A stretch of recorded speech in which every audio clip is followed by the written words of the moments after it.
Pokemon Scarlet and Violet, the debut for the 9th generation of the Pokemon franchise. Released in 2022, these games revolutionised the way that Pokemon fans play. Set in the all-new region of Paldea, these games offer the player a brand new open-world experience never seen before. Since Generation 6, the Pokemon games have been adding a new, interesting gimmick to freshen out the playstyle for each game.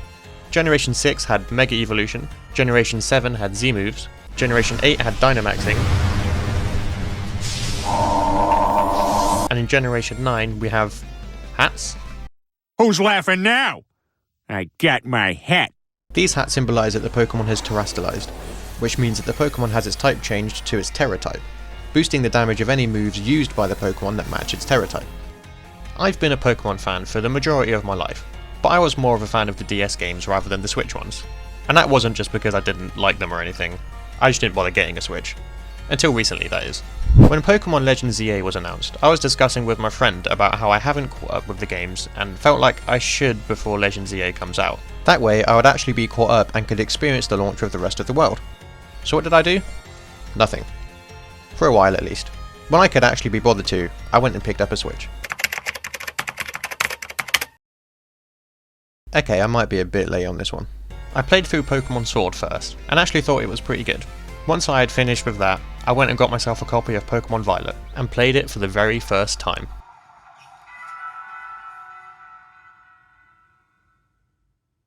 When it comes to my actual review of the game, I think I need to address the elephant in the room, and that is the bugs and the optimization. Before going into the game, I knew that it was bad.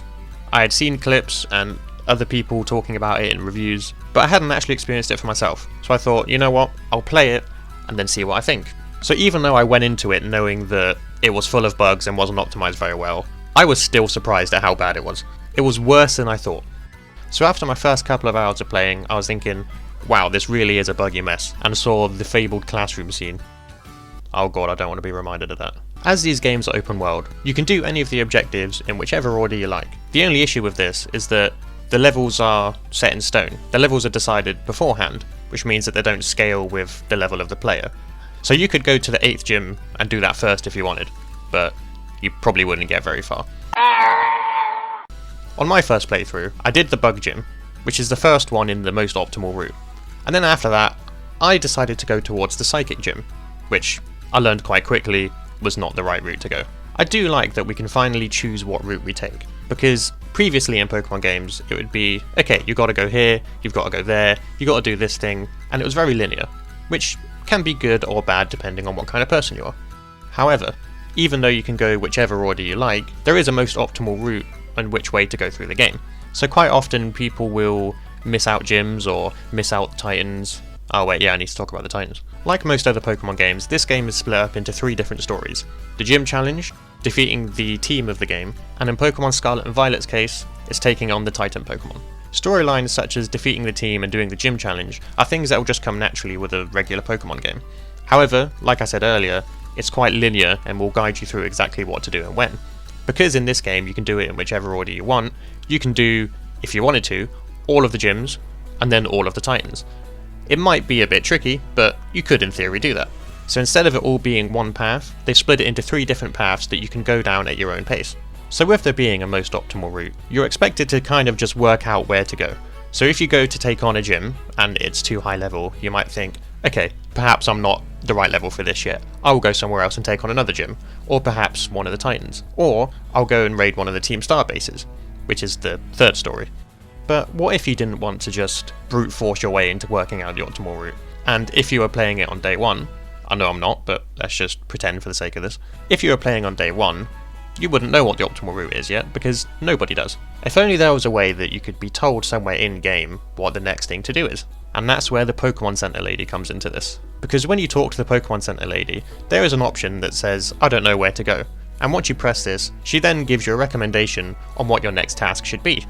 When I saw this, I was thinking, oh great, I don't have to brute force my way into working out what works and what doesn't. I can just be told what the next part of the route is, and then I can go and do that. Oh no. I will soon come to learn that this lady is a bitch. After I did the first gym, I was considering what to do next. So I asked the very friendly Pokemon Center lady what I should do. She told me that I should go and battle Bombardier, the Flying Titan, This didn't turn out to be that much of an issue for me because I was a high enough level to deal with it. But I later on found out in my run that the first Titan you are meant to do is the crab, Cloth. But as that wasn't an issue for me, I didn't think much of it. After I'd done another gym or two, or perhaps a Team Star base, I went and asked her again what I should do. And she told me to go and fight Iron Treads. Now, if you know anything about the optimal route for this game, you will know that you are not meant to fight Iron Treads at this point in the game. But it seems like this Pokemon Center lady just wanted to see me suffer. But me being none the wiser, I went and challenged Iron Treads anyway, and I lost. And again, and again, and again. At this point, I have two enemies. One is Iron Treads, for making me look like a mug, and two is the Pokemon Center lady, for sending me out to die. I like that there is an option that you can take to be told what to do next, but my only issue with that is it's just the wrong options. Like, if there is a most optimal route for the game, why don't you just get the Pokemon Center lady to tell you what the next part of the optimal route is? But it seems like she just tells you whatever's closest. And if I was just going to go for whatever's closest, I wouldn't need the Pokemon Center lady, I would just go and do it. So it's great that such a system exists, but it absolutely sucks that it just doesn't work properly. Much like a lot of other things in this game. But even with all of these complaints, I did quite enjoy playing the game. I liked the fact that, because it was open world, you could just run around anywhere, do whatever you wanted at any given point, and it was quite engaging. Having the overworld Pokemon spawns was quite nice, because then you know exactly what you're running into, or what you need to avoid. Plus, having the Pokemon there just staring at you or watching you battle made for some pretty funny interactions. Okay, why am I being mugged? As well as the game feeling quite nice to play, at a very stable 3 frames per second, I thought the story was really good as well.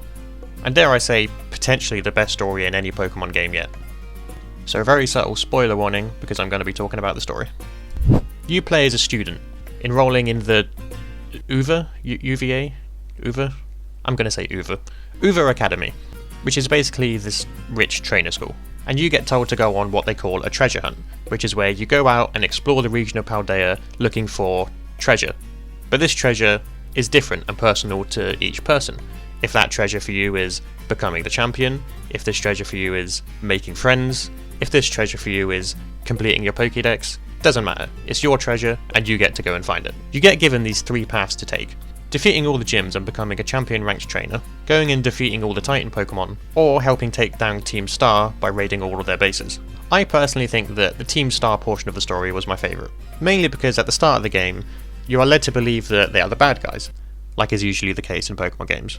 But Team Star it's different, because the reason that Team Star exists is because they're all victims of bullying, and simply just wanted to stand up to their bullies. So they made these bases and they made these bosses to basically scare off their bullies. And it worked perhaps too well, to the point where Team Star got the bad name because everyone thought that they were the villains, when in reality they were just victims of bullying. You can tell they mean well and they're all genuinely nice people.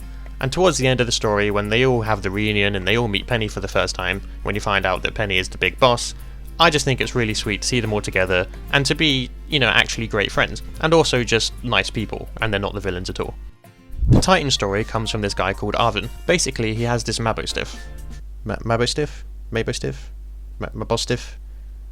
It's a dog, and it got injured by something that we later find out in the story. Each of these Titan Pokemon are only Titans because they have eaten something called a Herba Mystica, which is basically like a special plant, and not that kind of special plant.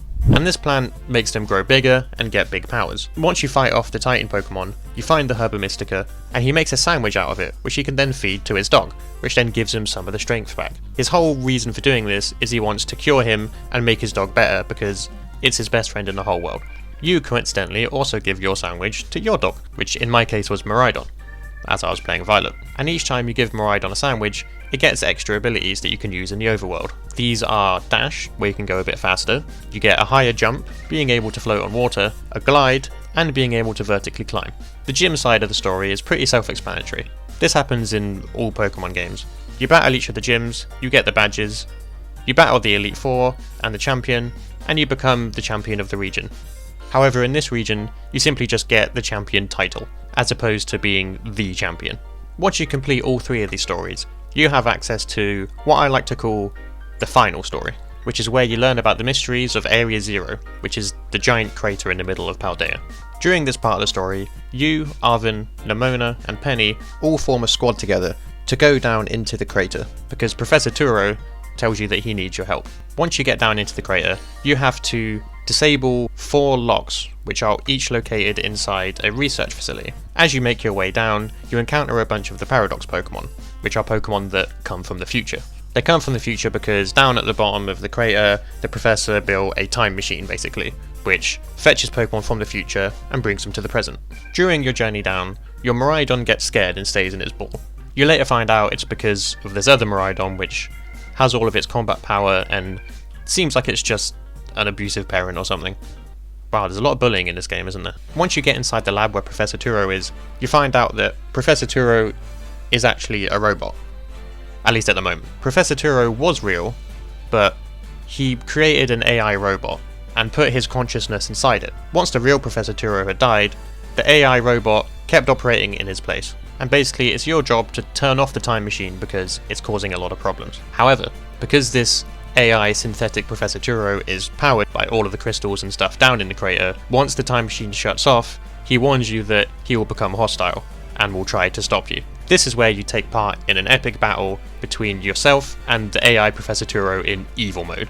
And I just want to point out that this shot goes so hard. Like, I'm such a sucker for glowing eyes, I think it's so cool. So you then battle the AI Professor Turo with his full team of Paradox Pokemon. Because I'm playing Violet, they were all future Pokemon, and I haven't actually played Scarlet, but I can only assume that they're all the past Pokemon. Also, can I point out something about the way that they've named these future Pokemon? How come they're all Iron something, right? Like, surely they could come up with some more interesting or, you know, at least unique names, not just Iron this, Iron that. I mean, think about it, right? You've got Iron Thorns, Iron Jugulus, Iron Hands, Iron Bundle, Iron Valiant, Iron Treads, Iron Moth. Why is it all just iron, iron, iron? Like, I get the future and mechanical, but you could have come up with something better. Like, come on. But anyway, after you fight the AI Professor Turo, the evil Miraidon shows up.